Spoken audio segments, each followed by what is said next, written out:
Today we are going to talk about the quadratic equation and then we will see shifted parabola. We know कि हमारे पास y is equals to ax square की जो equation है वो हमेशा हमें एक पैराबोला जो है उससे अगर ग्राफ करें तो हमें एक पैराबोला जो है वो हमें मिलेगा on the x and y axis. और अगर मैं इस पैराबोला को शिफ्ट करना चाहता हूँ in the first quadrant of this x and y axis, तो मुझे I have to subtract something from the y axis and from the x in this equation.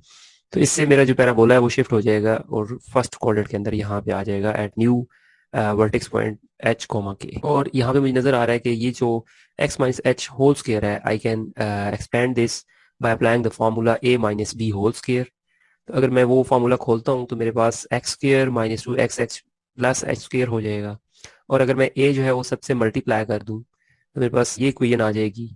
और के चूंकि इस साइड पे माइनस हो रहा है तो मैं अगर राइट हैंड साइड पे लेके जाऊंगा इस इक्वेशन के तो वो ऐड हो जाएगा। Now by doing some substitution, like अगर ए को हम ए ही कहें और बी को हम ये टर्म असाइन कर लें और सी वेरिएबल को ये पूरी टर्म असाइन कर दें, तो मेरे पास जो ये शिफ्टेड पैराबोला की जो इक्वेशन है वो मेरे पास शॉर्ट होके एक क्वाड्रेटिक इक्वेशन की फॉर्म में मेरे पास आ जाएगी। तो अगेन क्वाड्रेटिक इक्वेशन मीन कि हमारे पास पैराबोला ही ड्रॉ होगा, but this parabola is shifted to some other point other than the origin. और एक कंडीशन है कि A can not be equal to zero. So अगर हम ओरिजिनल इक्वेशन में देखें जो कि पैराबोला की है, तो अगर इसमें हमारे पास जीरो हो जाता है ए, तो मेरा पैराबोला जो है वो अगेन सारा जीरो हो जाएगा। So that's why we avoid this point for like a equals to a should not be equal to zero. Now let's see कि how we can graph this quadratic equation. अब हम देखते हैं कि हम इस quadratic equation को graph कैसे कर सकते हैं।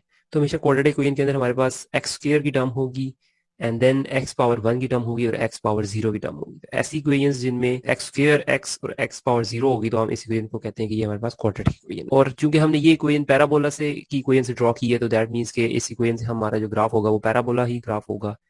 और अगर मेरे पास a की वैल्यू ग्रेटर देन 0 होती है तो दैट मींस कि मेरा पैराबोला हमेशा अपवर्ड बन रहा होगा। और अगर a की वैल्यू लेस देन होती है like -1 -2 up till minus infinity, तो इसका मतलब है कि मेरा parabola along negative y axis या डाउनवर्ड की तरफ बन रहा होगा। और वर्टेक्स या सेंटर पॉइंट निकालने के लिए इस न्यू या इस क्वाड्रेटिक इक्वेशन से हम लोग वर्टेक्स निकाल सकेंगे x equal to minus b over 2a के साथ। अगर मेरे पास a और b की वैल्यूज हैं तो मैं इससे वर्टेक्स निकाल सकता हूँ। और वर्टेक्स चूंकि एक पॉइंट होगा तो उसके लिए दो मुझे चाहिए वैल्यूज x और y की। तो मैं ये वाली x ओरिजिनल क्वाड्रेटिक इक्वेशन में पुट करूंगा तो मेरे पास उस x के ऊपर y की भी वैल्यू आ जाएगी, तो वो मेरे पास वर्टेक्स पॉइंट हो जाएगा। जैसे कि हमारे पास एक ये क्वाड्रेटिक इक्वेशन है जिसमें x स्क्वायर x और x पावर 0 की टर्म है। तो फर्स्ट स्टेप जो है, अगर हमने इस इक्वेशन को ग्राफ करना है तो हम लोग इस इक्वेशन को कंपेयर करेंगे with the standard quadratic equation जो कि हमारी ये वाली है। तो इसको कंपेयर करने से मेरे पास जो कोफिशिएंट्स हैं वो आ जाएंगे, ए बी और सी की वैल्यूज आ जाएंगी। स्टेप 2 के अंदर मैं देख सकता हूँ या बता सकता हूँ कि मेरे पास क्योंकि ए की वैल्यू -1/2 है जो कि लेस देन 0 है, तो मेरा जो पैराबोला है वो हमेशा उसकी डायरेक्शन डाउनवर्ड होगी। तो ये जो पैराबोला इस इक्वेशन से ड्रॉ होगा उसकी डायरेक्शन या ओपनिंग पॉइंट जो है वो डाउनवर्ड होगा। स्टेप 3 के अंदर हम लोग वर्टेक्स फाइंड करेंगे और वर्टेक्स फाइंड करने के लिए हमें पता है कि x equals to minus b over 2a का फॉर्मूला अप्लाई होगा। b और a दोनों की वैल्यूज हमारे पास अब है कोफिशिएंट्स की, तो b की हमने वैल्यू पुट की और a की, और इसको सॉल्व करेंगे तो हमारे पास -1 आंसर आ जाता है। तो चूंकि ये x की वैल्यू आई है तो हमें इस वर्टेक्स पॉइंट के लिए दोनों y की वैल्यू भी चाहिए, तो मैं यही x की वैल्यू ओरिजिनल इक्वेशन के अंदर पुट करूंगा तो मेरे पास y की वैल्यू उस पॉइंट के ऊपर आ जाएगी। तो ये मेरा वर्टेक्स पॉइंट हो गया। मजीद भी हम इस इक्वेशन से इंफॉर्मेशन निकाल सकते हैं और वो हम इन टर्म्स ऑफ इंटरसेप्ट निकाल सकते हैं।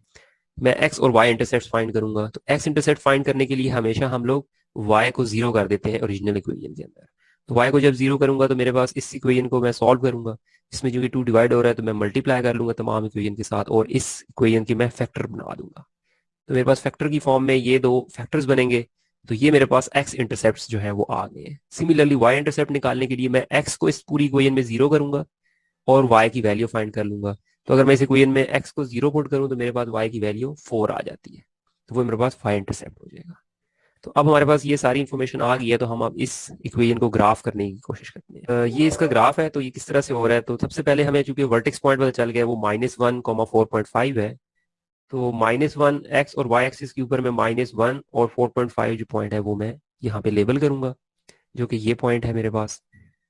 और फिर मैं देखूंगा कि a चूंकि मेरा डाउनवर्ड था तो वो मेरे पास जो पैराबोला की डायरेक्शन होनी चाहिए वो डाउनवर्ड होनी चाहिए या उसकी ओपनिंग जो है वो डाउनवर्ड होनी चाहिए। नेक्स्ट कि मैंने इंटरसेप्ट फाइंड किए हैं, तो मेरे पास दो इंटरसेप्ट निकले थे, तो मैं अपनी एक्स और वाई एक्सिस के ऊपर वो दोनों पॉइंट्स जो है वो लेबल कर लूंगा कि मेरे पास ये इसके एक्स इंटरसेप्ट होंगे, ये मेरा ग्राफ इन एक्सिस के ऊपर से क्रॉस करेगा। और लास्ट में मेरे पास वाई इंटरसेप्ट की भी इंफॉर्मेशन थी, तो मैं वाई इंटरसेप्ट का भी जो पॉइंट है वो लेबल कर लेता हूँ और वो मेरे पास यहाँ पे आ जाएगा। तो अब चूंकि मैं इस तमाम इंफॉर्मेशन को यूज करके मैं इन पॉइंट्स को अगर कनेक्ट करूँ तो मेरे पास ये पैराबोला बनेगा और ये डाउनवर्ड पैराबोला बन रहा है। हम केसेस के अंदर हम लोगों के पास जरूरी नहीं है कि एक्स इंटरसेप्ट अवेलेबल ही हो। अगर मेरा पैराबोला डाउनवर्ड है और वो थर्ड या फोर्थ क्वाड्रेंट के अंदर बन रहा है पैराबोला और उसकी डायरेक्शन डाउनवर्ड है, उस केस में भी मेरे पास एक्स इंटरसेप्ट नहीं होंगे। और अगर मेरा पैराबोला फर्स्ट और सेकंड क्वाड्रेंट में बन रहा है और उसकी डायरेक्शन अपवर्ड हो जाती है, तो उस केस में भी मेरे पास फिर इसके एक्स इंटरसेप्ट जो है वो नहीं होंगे।